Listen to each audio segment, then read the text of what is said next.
"Don't come to Mom's birthday, real kids only," my brother texted. I'd been adopted. I replied in joy. Then I called the bank and removed myself from the $240,000 credit card debt I'd paid off. Imagine receiving a text message that rips your world apart, not with fury, but with a casual, chilling cruelty that suggests you were never truly family. A message that, for the first time, explicitly tells you and your child you don't belong, just as you're about to walk into a family celebration. That's exactly what happened to me, and it changed everything. I was standing there, in the parking lot, the flimsy gift bag for my mom's birthday digging into my fingers. That's when my phone buzzed. It was Daniel, my brother. The text glowed on the screen. "Daniel, don't bother coming to Mom's birthday. We're doing immediate family only. You know, real children." It was so utterly casual, it almost looked like a twisted joke. I just stared, the words swimming before my eyes. Next to me, my daughter, Harper, was practically bouncing on her heels. She clutched a handmade card, a masterpiece of a cake with crooked candles and "Happy Birthday, Nana" in bubble letters, all covered in stickers. This was her most important mission. "Are we late?" she asked, her gaze flicking up at me, that careful little look kids get when they sense the air has just shifted. My throat went tight. My hands went ice cold around the phone. I typed one word back: "Enjoy." Then I locked the screen, as if that could lock away the crushing feeling too. We were already there. The restaurant, bright and loud, stretched out before us. I could see my mom at the head of a long table, wearing the cream sweater I'd bought her last winter because she never bought anything nice for herself. Daniel was there, leaning back like a king. His kids were piling plates with fries. And my mom was laughing. I should have turned around. God, I should have. I should have taken Harper somewhere else, made it our own special night. But Harper squeezed the gift bag. "Can I give it to her quick? I want her to see the card." And I did the thing I always did. I tried. We walked in. The host looked down at his list. "Name?" he asked. "Christopher," I said, my voice sounding flat and distant even to me. "Christopher Lane." He scanned the page, then again, as if my name might magically appear if he just stared hard enough. "I'm sorry," he finally said, "I don't have that name." I glanced past him. Daniel saw me immediately. He didn't look surprised. He looked satisfied. He stood up, walked over, and stopped just far enough away that I couldn't pretend we were having a private conversation. He smiled, a sickening, performative smile, like he was greeting a fan. "Chris," he said, loud enough for the host to hear. "What are you doing here?" Harper lifted the gift bag a little. "Hi, Uncle Daniel." He didn't even look at her. I swallowed. Harper just wanted to give Mom her card. Daniel's smile didn't falter, but his eyes hardened. "Yeah," he said, still loud. "Like I said, immediate family only." He nodded down at Harper's hands, as if she were holding contraband. "You can leave it with the host if you want," he added, "but we're keeping it small for real family." Harper's face did something I hated seeing. It wasn't a dramatic cry, not a tantrum. It was that quiet collapse. The slow blinking. The way her shoulders dipped, like her little body was trying to shrink and disappear. She pulled the gift bag protectively against her stomach. My hands started to shake. Not from anger, not like a movie scene, but from something far worse.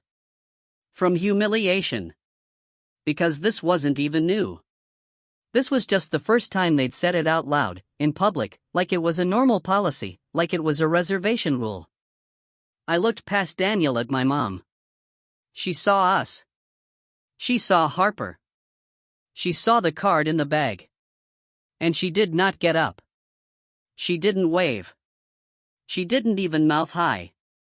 She just lifted her glass, like she was toasting the air, then turned back to her table. Daniel leaned in, almost a whisper, as if doing me a favor. "Don't make it weird," he murmured. "It's her birthday." I nodded once, because my body still remembered how to survive my family.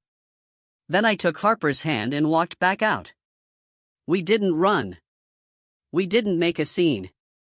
But I heard a couple of people inside glance over, then quickly look away, as if they didn't want to be involved. Outside, the night felt too cold, too vast. Harper tried to be brave.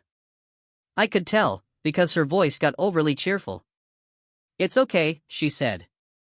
"We can give it to her another time." I opened my car door, then paused. Harper climbed in, buckling herself, small and tidy, like she didn't want to take up any space. Then she whispered, "Did I do something wrong?" That was the moment something in me snapped into place. Not rage. Clarity. My family loved to act like they were all about tradition and values and togetherness. But the truth was simpler, starker. They loved control, and they loved my money. I was only immediate family when the bill came. My name is Christopher. I was 34 at the time, living outside Nashville in a house I bought with my own name on the deed, not anyone else's. I made my living as an influencer. I know how that sounds. People picture ring lights and vanity. What it really meant for me was contracts, deadlines, sponsorships, analytics, and a lot of smiling on camera when I was absolutely exhausted. I built it from nothing. I built it after being told my whole childhood that I should be grateful anyone wanted me at all. I was adopted when I was 3. I don't remember the foster home. I don't remember the court day. What I remember is growing up in a house where adoption was treated like a lifelong favor I owed. My mom would introduce me as our adopted one, like it was a fun fact. My dad would say, "We saved you." Whenever I disagreed with him, and Daniel, my older brother, learned early that he could say almost anything to me because the adults would just laugh and tell me not to be sensitive. I married young, divorced quietly, and ended up a single dad to Harper by the time she was 5. Harper was 8 now. She was polite, soft-spoken, the kind of kid who apologized when other people bumped into her. She drew pictures everywhere, on napkins, sticky notes, the back of receipts. She wanted to be included so badly it made my chest ache. And my family? They treated her like she was optional. Not a full grandkid, not a full niece, just my kid. And because I was adopted, they acted like I was still the extra branch on the tree, the one they could prune anytime they felt like it. When my influencer career started to take off, my mom's attitude changed. Not toward me, not really, but toward what I could do for her. She called crying one night about her stress. Said she was behind on bills. Said the credit cards had gotten out of hand. I remember sitting on my couch after Harper went to bed, staring at my laptop, listening to my mom's sniffles like she was the victim of an invisible robbery. "I'm so embarrassed," she said. "I don't know what happened. It just built up." I asked how much. She whispered it, as if it might disappear if she said it softly enough, $240,000. I literally laughed once, because my brain couldn't process it. Then I realized she wasn't exaggerating. She said it was medical bills, home repairs, helping Daniel when he needed it, and then the smaller things she tried to pretend were nothing: shopping, trips, gift sprees every December to look generous. She said, "I was trying to keep this family together, Christopher." That line should have been my warning. Instead, I did what I always did. I tried to earn my place. I said I'd help. Not because I had that kind of money just sitting around. I didn't. But I had steady income, and I had access to better rates and balance transfer offers because I managed my credit carefully. So, we made a plan. A big, ugly plan. I refinanced part of it. I negotiated settlements on others. I moved balances. I set up autopay. My mom begged me to be added to the accounts, just to manage everything. "It'll be easier," she said. "I get confused. You're so good at this stuff." So, I ended up on her credit card accounts. Not as a casual authorized user for a gas card, but as someone attached to the whole mess, someone responsible if it went sideways. For 3 years, I sent money like a steady drip. Some months it was $6,500. Some months, $8,000.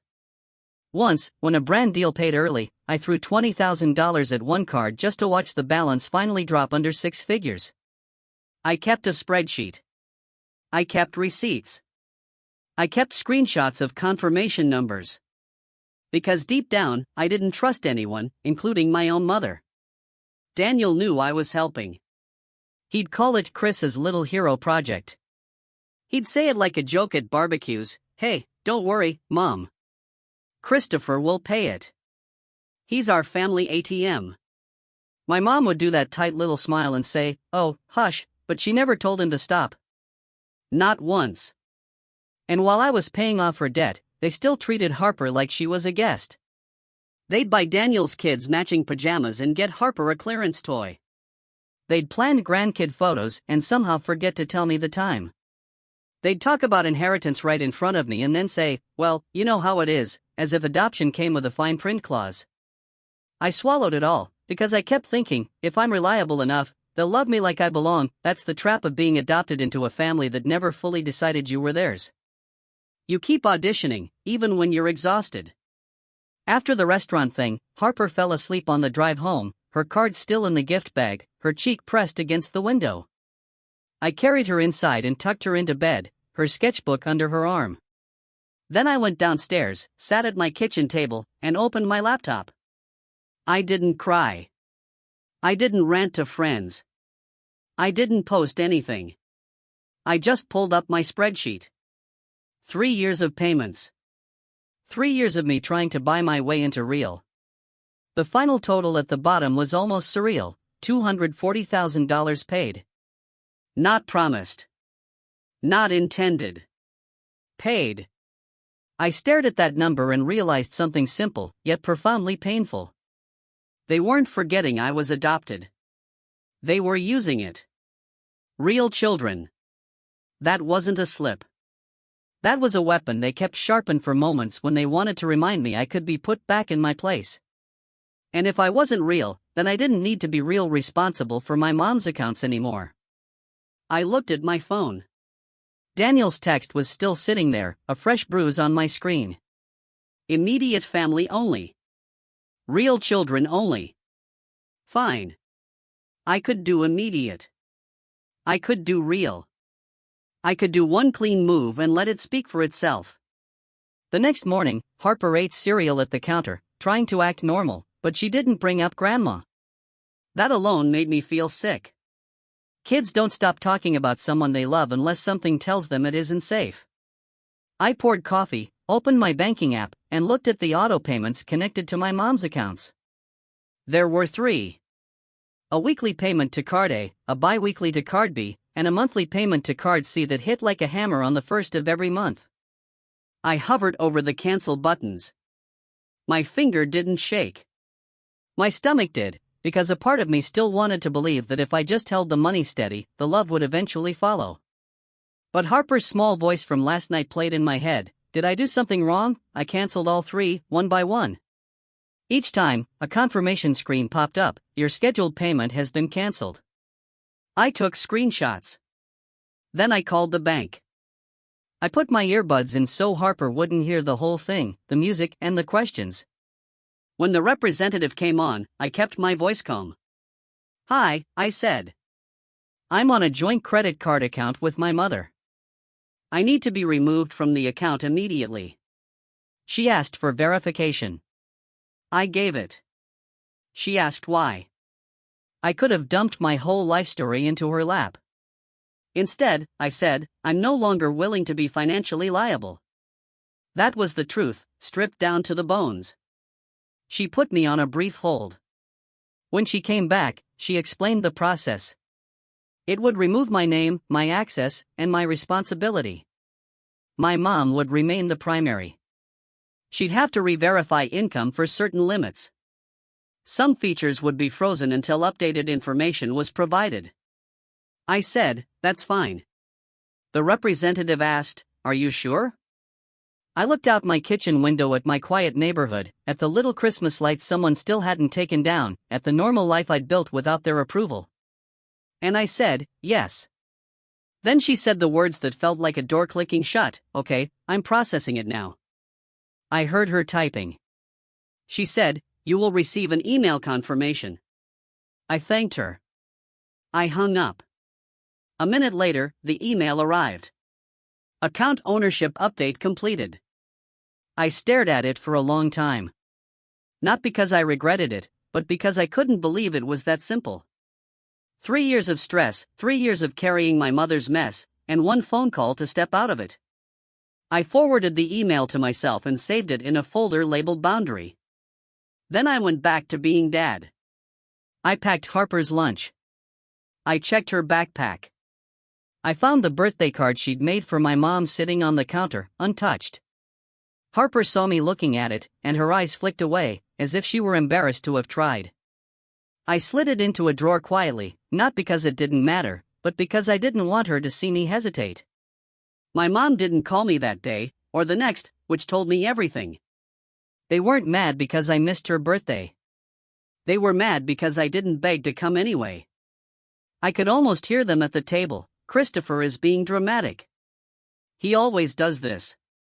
He'll come around. That's how it always went. They assumed I would always come around because I always had.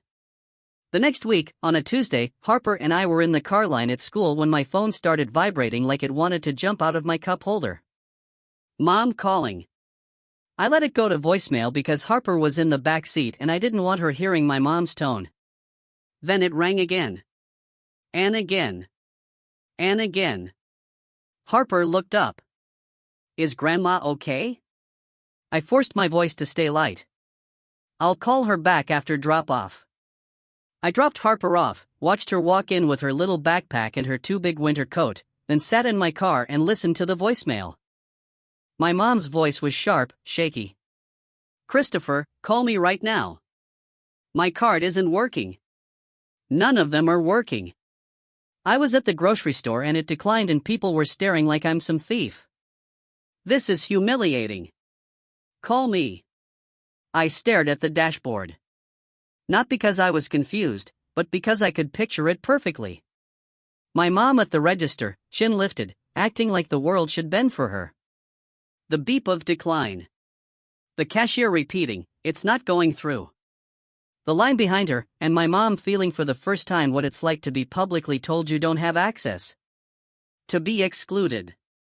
To be embarrassed. A little later, Daniel texted, Daniel, what did you do to Mom? Then another, Daniel, this isn't funny. Fix it. Then my Aunt Linda texted, which was rare, your mother says you messed with her accounts. Please tell me that's not true. I didn't answer anyone right away. I went home. I made coffee. I sat at the same kitchen table.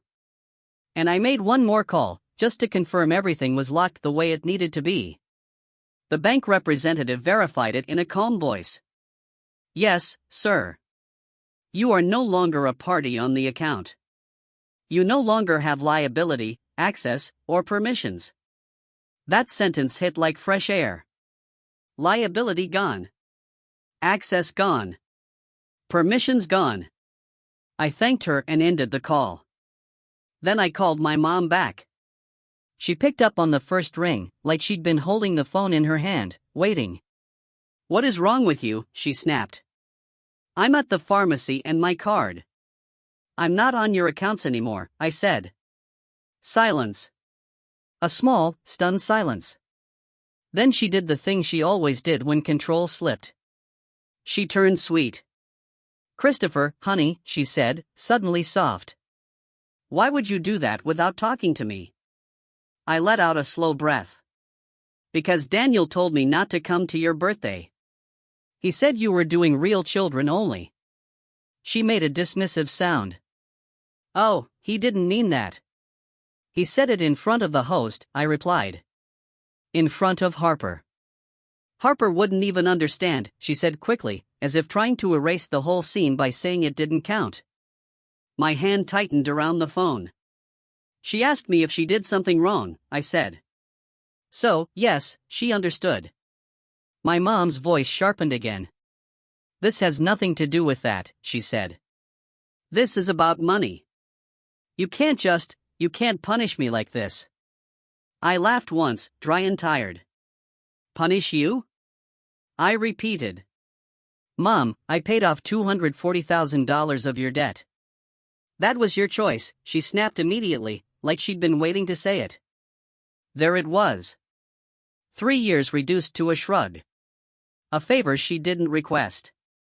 A choice I made alone. A burden I had volunteered for. Not something she owed gratitude for. Not something that made me family. Just something she felt entitled to.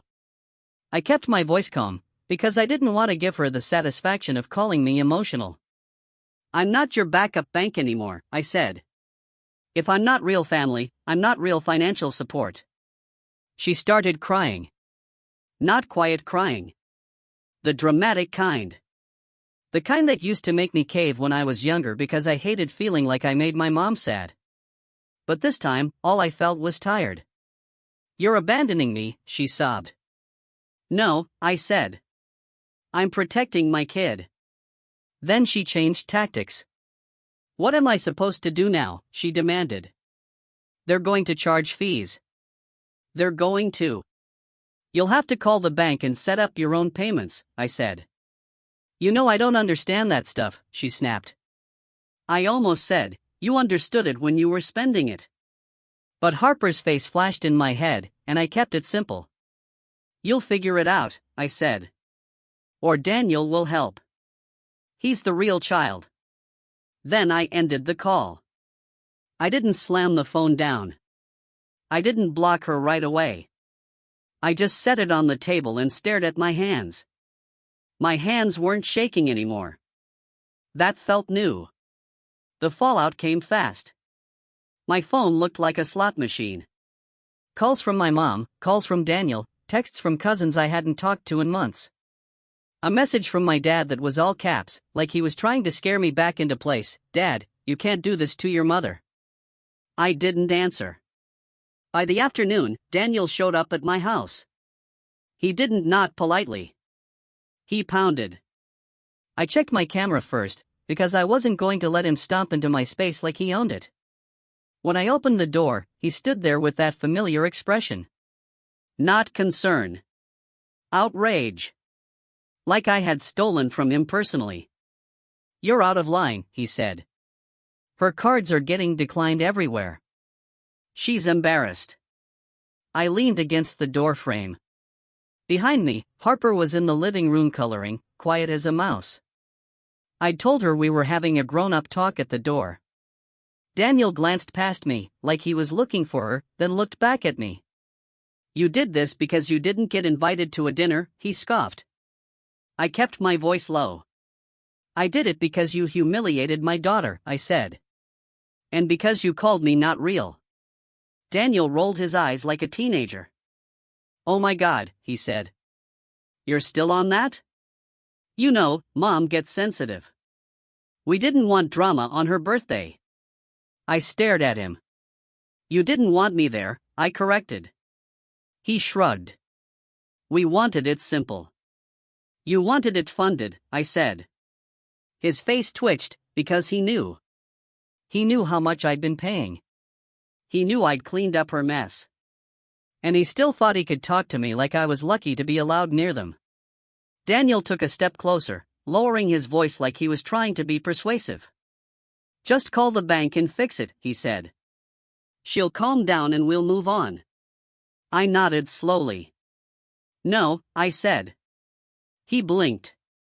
What? I'm done, I said. I'm done paying for a family that treats me and my kid like we're optional. He scoffed again. You're being dramatic. I smiled once, tight. I'm being consistent, I said. You said real children only. So I removed myself from being responsible for her debt. Real kids don't get used like that. Daniel's mouth opened like he wanted to launch into a speech, but Harper's laugh floated from the living room, soft and unaware. Daniel heard it. His eyes flicked past me again, and for a split second, I saw annoyance. Like my child's presence was an inconvenience. That was all I needed. I straightened and said, clear and calm, you need to leave. Daniel stared at me like he couldn't believe I was saying it out loud. This is Mom's money, he snapped. No, I said. It was her debt, and it was my money paying it. That's over. He pointed at me like I was a stranger. You're going to regret this, he said.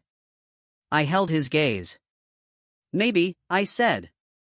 But Harper won't. Then I closed the door. I locked it. And I stood there for a moment, breathing like I'd just run up a flight of stairs.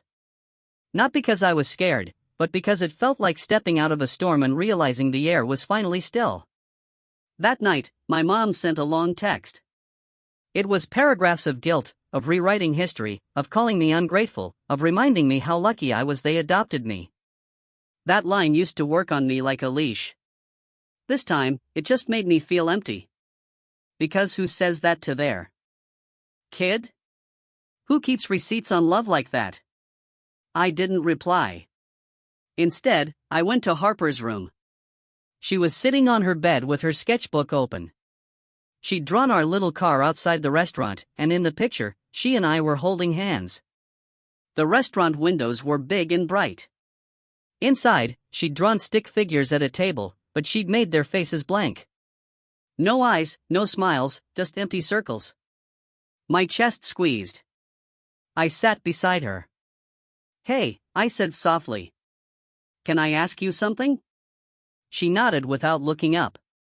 Did it hurt, I asked, when Uncle Daniel said that stuff? Harper's pencil paused. She shrugged. Tiny. Then she said, very quietly, I think Grandma doesn't like me. I swallowed hard. That's not because of you, I said. That's because Grandma has problems with her own heart. Harper glanced at me, uncertain. Am I still your real kid? She asked. My throat closed. I wrapped an arm around her shoulders. The realist, I said. The only thing that matters. She leaned into me like she'd been holding her breath all week. Then she whispered, can we do our own birthday thing for her? I almost laughed. Of course she still wanted to be kind. That was Harper. I kissed the top of her head. We're going to do our own thing, I said. But not for her. Harper's brow furrowed. For who? For us, I said. The next few days were loud in my phone and quiet in my house. My mom tried calling from different numbers. Daniel's wife left a voicemail about family values. My dad texted again, demanding I make things right. And then the messages got more desperate. Because it wasn't just embarrassment at the grocery store. It was reality. Without my payments, the balances started climbing again. Late fees hit, interest hit, and my mom, who had gotten used to living like the debt didn't exist, ran face first into it. A week after the birthday dinner, I got a text from my mom that was short and sharp. Mom, the bank says I have to set up a payment plan or they'll lower my limit. I need you to come with me. I stared at it for a while. Then I typed one sentence, me, you'll need to handle your accounts yourself. She replied immediately, Mom, after everything we did for you. There it was again. The adoption card. The you owe us for choosing you card. I didn't argue. I didn't defend myself. I just replied, me, I won't fund a family my child isn't part of. Then I put my phone face down. The consequences were messy, but predictable. My mom told everyone I abandoned her. Daniel told people I was punishing Mom for attention. Someone even implied my influencer career made me entitled, which was funny, considering they were the ones who felt entitled to my money. A couple of cousins unfollowed me. A couple sent quiet messages like, I'm sorry. I saw what happened. My Aunt Linda called me one evening and said carefully, your mother's having a hard time. I asked, is she having a hard time because she misses Harper, or because her cards don't work? Aunt Linda went quiet. That answer was enough.